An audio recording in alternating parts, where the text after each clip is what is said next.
स्वागत है आप सबका। मैं Vivek Bindra, international motivation speaker, leadership consultant, business coach. आपको सफल बनाना मैंने जिम्मेदारी ले ली है। बहुत सारे व्यापारी आज भी मेरे देश में मुंगेरी लाल की तरह काम कर रहे हैं। कौन है मुंगेरी लाल पता है आपको? ये वहां धंधा खोलता है जहां सबका चल रहा है। इसकी जूस की दुकान चल गई, चलो अपनी खोल देते हैं। इसका छल्ली भुट्टा चल गया, मेरा लगा देते हैं। इसकी बिक रही आइसक्रीम तेज, मेरा भी लगा दे आइसक्रीम का ठेला। ये मुंगेरी लाल की तरह धंधे करेंगे तो लोग आएंगे और एक साथ लाइन लगा के। देखिए, धंधा वो होना चाहिए जिसमें दूसरा घुस ना पाए। एक बार और कमान, मोनोपोली कैसे क्रिएट करें? क्रिएट करेंगे एंट्री बैरियर खड़ा करके। क्या होता है एंट्री बैरियर? आज कमाल का फॉर्मूला देने जा रहा हूं। हाईवे पे जाओ, एक कचौड़ी वाला चल जाता है, 50 और आ जाते हैं। एक मोमोज वाला चल जाता है, 50 और आ जाते हैं। एक छल्ली वाला चल जाता है, 50 और आ जाते हैं। क्या हो रहा है ये देश के अंदर? ऐसे धंधा किया जाता है। हमारे देश के व्यापारी सब मुंगेरी लाल बने हुए हैं। आज वही मुंगेरी लाल को बाहर निकालूंगा। मैं आपसे बात कर रहा हूं, ध्यान देना। व्यापार ऐसा करूं कि दूसरा घुस ना पाए। अपने बिजनेस को एक मोनोपोली अपनी मार्केट में कैसे क्रिएट जानना चाहते हैं? कुछ टिप्स देने जा रहा हूं। मेरा पहला टिप है, मैं जो आपके सामने टेक्निक्स दे रहा हूं उनको बोलते हैं एंट्री बैरियर।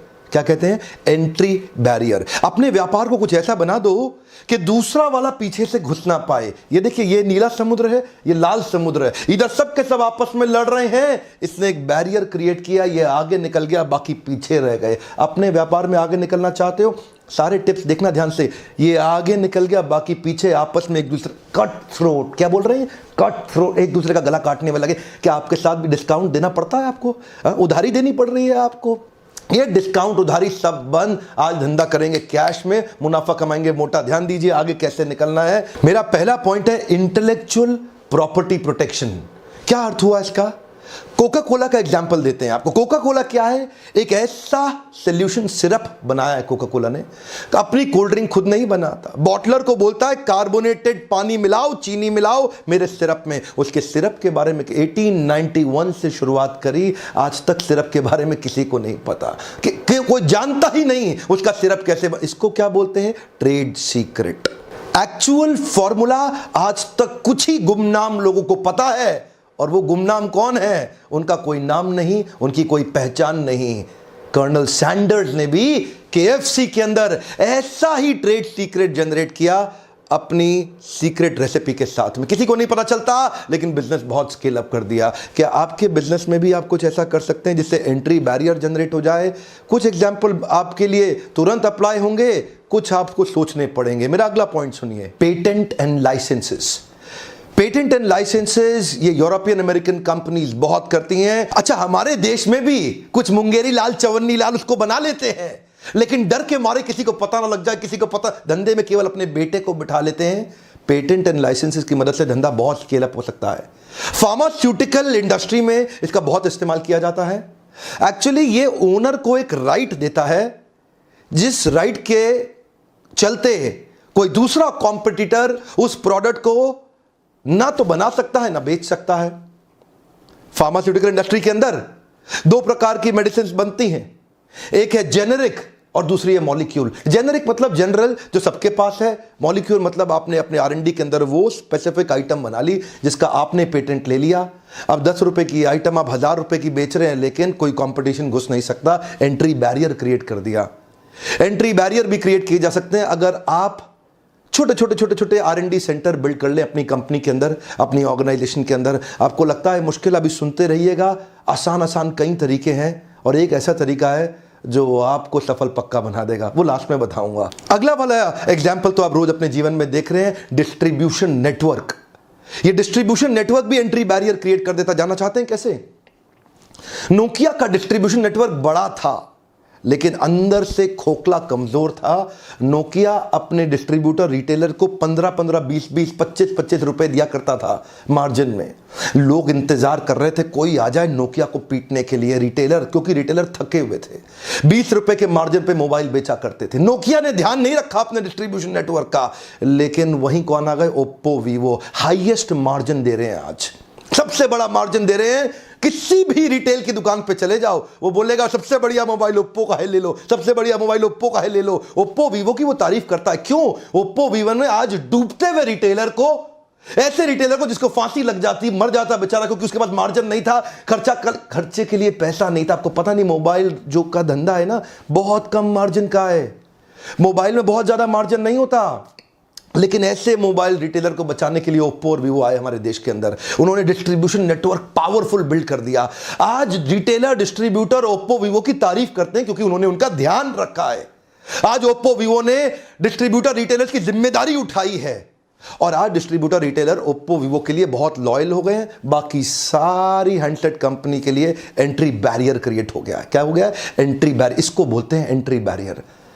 आपके पार्टनर्स के साथ मिलकर आप ऐसा संबंध बना लो, उनके साथ ऐसा मजबूत संबंध बना लो कि दूसरा कोई अंदर घुस ही ना सके। क्या आपने अपना डिस्ट्रीब्यूशन नेटवर्क तैयार किया? कर सकते हैं आप। लीडरशिप फनल में आते हैं ना आप में से कई लोग, उनको हम हेल्प करते हैं बिल्ड करने के लिए।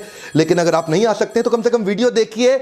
बहुत तरीके हैं एंट्री बैरियर बिल्ड करने के। मैं कुछ और बताने जा रहा हूं। जब सैमसंग और नोकिया एक के बाद एक रिटेलर को घाव पे घाव दिए जा रहे थे और उस पर नमक छिड़क के मुस्कुरा रहे थे, हमारा मोबाइल अपने आप बिकता है, रिटेलर क्या बेचेगा, तभी उनके घाव पे, उनके जख्म पे मरहम लगाने के लिए करण अर्जुन की तरह आए ओप्पो वीवो, जिन्होंने आकर डिस्ट्रीब्यूशन नेटवर्क बनाया। वो मां बोलती थी ना, मेरे करण अर्जुन आएंगे, मेरे करण अर्जुन आएंगे, मेरे करण अर्जुन आएंगे, मेरे करण अर्जुन आएंगे, मेरे करण अर्जुन आएंगे। आ गए ओप्पो और वीवो। ऐसा डिस्ट्रीब्यूशन नेटवर्क को एम्पावर किया।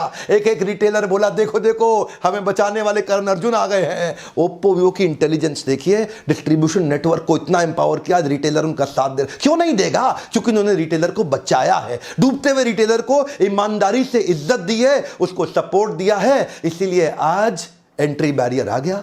इतना पावरफुल एंट्री बैरियर। अपने पार्टनर्स को मजबूती दीजिए, ये लर्निंग है ओप्पो वीवो से। अपने पार्टनर्स को मजबूती दीजिए, एंट्री बैरियर क्रिएट हो जाएगा। अगला मेरा पॉइंट है एक्सक्लूसिव राइट्स। जिस भी व्यापार के आप अंदर आप हैं, आप देखिए कोई इंटरनेशनल प्रोडक्ट ऐसा है कि जिसका आप एक्सक्लूसिव राइट लेकर के अपने देश इंडिया के अंदर उसका डिस्ट्रीब्यूशन क्रिएट कर सकते हैं। इनफैक्ट कई मोबाइल फोन हैं जो फ्लिपकार्ट और अमेजॉन पे अपने एक्सक्लूसिव राइट देते हैं माल बेचने के लिए, और मार्केट के अंदर हंगामा। देखिए क्यों? क्योंकि एंट्री बैरियर क्रिएट हो गया।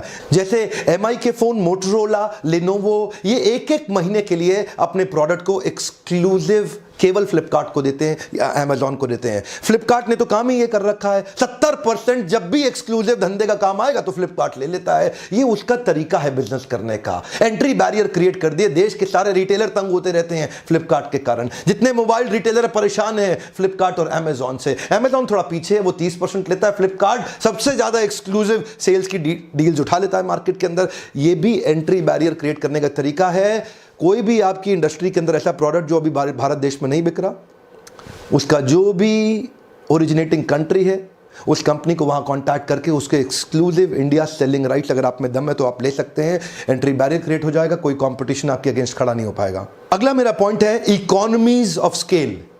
इससे भी एंट्री बैरियर क्रिएट हो सकता है। इकोनॉमीज ऑफ स्केल का मतलब क्या है? माल इतना बेच दो, इतना बेच दो, इतना बेच दो, इतना बेच दो कि वॉल्यूम के कारण आपकी प्रॉफिटेबिलिटी बढ़ जाए, चाहे भले ही मार्जिन बहुत थोड़ा सा क्यों ना हो। उदाहरण है वॉलमार्ट, उदाहरण है डी मार्ट, उदाहरण है बिग बाजार। ये लोग जब मार्केट से माल खरीदते हैं ना, इतना बड़ा बल्क में सेंट्रलाइज्ड परचेजिंग के कारण खरीदते हैं, अपने आखिरी पैसे के 100वें हिस्से के आखिरी पैसे का भी डिस्काउंट ले लेते हैं। इतना बल्क में खरीदते हैं कि उसके कारण ये इकोनॉमीज ऑफ स्केल बिल्ड कर लेते हैं। इनसे सस्ता कोई खरीद ही नहीं सकता, एंट्री बैरियर हो गया। अब इनसे सस्ता कोई बेच ही नहीं सकता, एंट्री बैरियर हो गया। आप अपने बिजनेस को बहुत बड़ा करके, मार्जिन्स कम करके, ऐसा प्राइस मार्केट में ऑफर कर सकते हैं जिसमें एंट्री बैरियर क्रिएट हो जाए और कोई और। यही तो डील रहती है इसकी बिग बाजार की। आप सोचते होंगे इतना माल सस्ता कैसे दे देता है, यही तरीका है उनका। या फिर डी मार्ट भी कर रहा है, अब इससे में बहुत तेजी से ग्रो कर रहा है हमारे देश के अंदर। अगला एग्जाम्पल, ये थोड़ा हर आदमी नहीं कर सकता, इसको बोलते हैं हाई कैपिटल इन्वेस्टमेंट। मेरे आपने पुराने वीडियो में देखा ही हुआ है जियो वर्सेस एयरटेल, जहां मैंने बताया 2.5 लाख करोड़ रुपया इन्वेस्ट नई टेक्नोलॉजी पे किया, पुरानी पे किया ही नहीं जियो ने। इसको बोलते हैं हाई कैपिटल इन्वेस्टमेंट, जहां एंट्री बैरियर क्रिएट कर दिया। एयरटेल बेचारा पुरानी वाली इन्वेस्टमेंट से जूझ ही रहा था, ये नई इन्वेस्टमेंट पे 2.5 लाख करोड़ रुपए खर्च कर दिया। बाकी लोग पीछे पीछे आने में बहुत परेशान हो रहे हैं, इतना बड़ा बैरियर हो गया। टाटा तो बिक ही गया, उसको तो बेचारे को एयरटेल के पास जाना पड़ा, हमको खरीद लो। और उधर से वोडाफोन और आइडिया में चल रहा है। अब ये दोनों सोच रहे हैं हम दोनों एक हो जाते हैं, क्योंकि अलग अलग ये जियो से लड़ नहीं पाएंगे। जियो ने ऐसा एंट्री बैरियर क्रिएट कर दिया, 13 मोबाइल नेटवर्क सर्विसेज की कंपनी हो गई थी, अब 3 ही रह जाएंगी, फिर सब गिर के सब नीचे आ गए। क्यों? Entry barrier. जियो के आते ही हंगामा हुआ देश में। अगला मेरा पॉइंट है प्रोप्राइटरी टेक्नोलॉजी, और एग्जांपल मैं दूंगा आपको माइक्रोसॉफ्ट विंडोज का।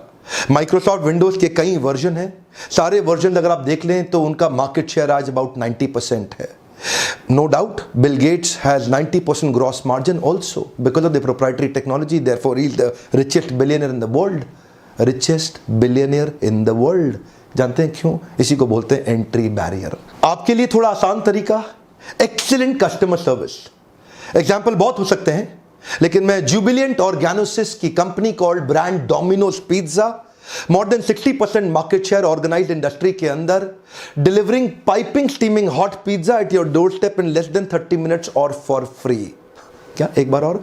30 मिनट के अंदर पिज्जा आपके घर पे, नहीं तो फ्री हो गया जी, फ्री हो गया। ये जो डोमिनोज ने एक्सीलेंट एक्सपीरियंस क्रिएट किया ना, एंट्री बैरियर हो गया। दोबारा कई पिज्जा वाले आए, आधे बंद हो गए और आधे सर्वाइव करने के लिए सांस फुला रखे हैं, पिज्जा टाइम से पहुंचा नहीं पा रहे। इसको बोलते हैं एंट्री बैरियर। मेरा अगला एग्जांपल है ब्रांड इक्विटी। वैसे इसके ऊपर मैं 2 वीडियो ऑलरेडी डाल चुका हूं, पर एग्जांपल आज जो मैं आपको दूंगा वो है एमसील। एमसील एक्चुअली क्या है? एक ब्रांड का नाम है।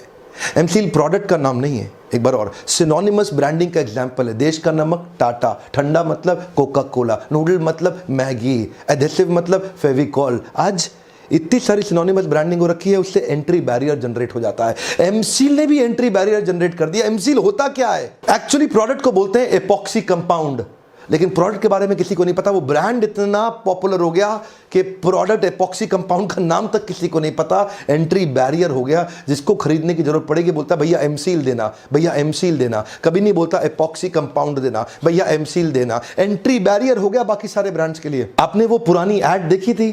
जिसने देखी हंस हंस के लोटपोट हुआ था। क्या बोला? वो मोटा सा हट्टा कट्टा लड़का अपने पिता से बोलता है 2 जीरो और डालो, 2 जीरो वसीयत में और डाल दो। वो पिताजी की बेचारे शरीर छोड़ने ही वाले थे, लेकिन वो जीरो डलवाया जा रहा था नीचे साइन करा के। तभी एक बूंद टपकी और पहले का 1 मिट गया। एक टपकती बूंद आपकी जिंदगी खत्म कर सकती है। वहीं एमसील फेमस हो गया, एक एंट्री बैरियर क्रिएट हो गया। अगला मेरा पॉइंट है लॉयल्टी बियॉन्ड लॉजिक।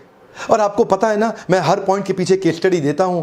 मेरे क्लाइंट्स हैं, अच्छा हमदर्द भी मेरा क्लाइंट है। हमने क्या देखा, हमदर्द के कुछ प्रोडक्ट थे जो हैदराबाद के अंदर इस्लाम प्रैक्टिस करने वाली कम्युनिटी के बीच में बड़े पॉपुलर थे। यूनानी प्रोडक्ट और प्रोडक्ट भी बड़े शानदार थे। बीच में हुआ ऐसा कि हमदर्द की कंपनी के अंदर स्ट्राइक हो गई, शायद लेबर यूनियन से हुआ होगा, और वो प्रोडक्ट बनना नहीं।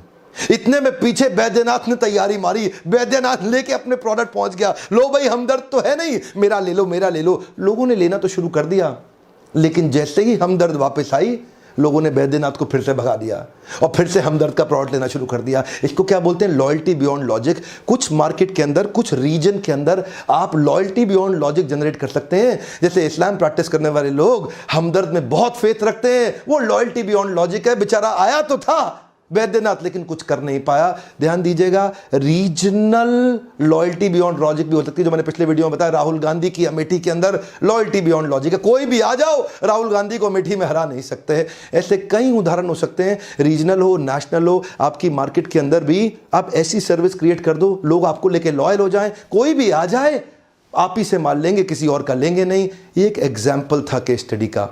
क्या आपके मन में कुछ सवाल आ रहे हैं कि ये आपके बिजनेस में कैसे इंप्लीमेंट होगा? अगर आप अपने बिजनेस में इंप्लीमेंट करना चाहते हैं तो इस पे मैं कुछ फ्रेमवर्क्स बना के देता हूं आपको लीडरशिप फनल प्रोग्राम में, जहां कस्टमाइज तरीके से आप उससे प्रश्न कर सकते हैं कि आपके बिजनेस के अंदर एंट्री बैरियर। देखो, अगर धंधा ऐसा करोगे जो हर आदमी कर रहा है तो डिस्काउंट भी देना पड़ेगा और उधारी भी देना पड़ेगा। कभी धंधे में पनप नहीं पाओगे। असली व्यापारी वो है जो कंपटीशन को तहस नहस तक कर देता है। मैंने बिल गेट्स और मुकेश अंबानी को देखा, इनकी आदत है, पारिवारिक आदत है, पूरे कंपटीशन को तहस नहस कर देने की। आप अपने बिजनेस के अंदर ब्लू ओशन, इनोवेशन या डिफरेंशिएशन क्रिएट करना चाहते हैं और आप चाहते हैं एंट्री बैरियर लग जाए ताकि आपके बिजनेस में हर कोई ना घुस जाए और आप अपने बिजनेस को नए लेवल तक लेके जा सकें। मैं कुछ ना कुछ केस स्टडी के माध्यम से ही उस वीडियो को समझाता हूं, टॉपिक को समझाता हूं। आज भी हर पॉइंट में आपने ध्यान दिया होगा, कोई ना कोई कंपनी का, कॉर्पोरेट का एग्जांपल और केस स्टडी देके उस पॉइंट को एक्सप्लेन किया। यही मेरी स्पेशलिटी है, जिसके लिए आप हर बार आइए और इन पावरफुल वीडियोस को देखिए। आज का मेरा प्रश्न बड़ा सीधा सा है, अगला कौन सा केस स्टडी देखना चाहते हैं, खुल के बताइए। कुछ मैं तुरंत बना देता हूं, कुछ को बनाने में समय ले रहा हूं। मैं जानना चाहता हूं मेरे व्यूअर्स के बीच में सबसे पॉपुलर केस स्टडी कौन से बनाने की डिजायर है, जो आप मुझे कम्युनिकेट करते हैं। सबसे ज्यादा वोट आप कौन सी पॉपुलर केस स्टडी को देना चाहेंगे, मैं नीचे जाके पढ़ूंगा। जो केस स्टडीज आपकी इच्छा हो, एक दूसरे के कमेंट पे भी आप कमेंट कर सकते हैं। और प्रयास मैं करूंगा तुरंत सबसे ज्यादा डिमांडेड केस स्टडीज पे अपना अगला वीडियो बनाने के लिए। मेरा पर्पस है मैं ऑथेंटिक एंटरप्रेन्योरशिप और कॉर्पोरेट लीडरशिप इस देश में बिल्ड करूं। अगर इस प्रकार की वीडियोस आपको पसंद है, तुरंत थम्स अप, लाइक दीजिए, मेरा भी उत्साह बढ़ता है। शेयर हर उस व्यापारी को करिए व्हाट्सएप ग्रुप में जिसको इस प्रकार के वीडियो से मदद। एक मैं रिक्वेस्ट कर रहा हूं, कुछ आपका नहीं लगना, यही शेयर का बटन है, व्हाट्सएप पे दबा दो और अलग अलग ग्रुप्स में डालो ताकि लोग इनको देख के उनका फायदा हो सके। हमारे देश के व्यापारियों का मेरा पार्टनर बनने के लिए, वीडियोस देखने के लिए आपका फिर से धन्यवाद।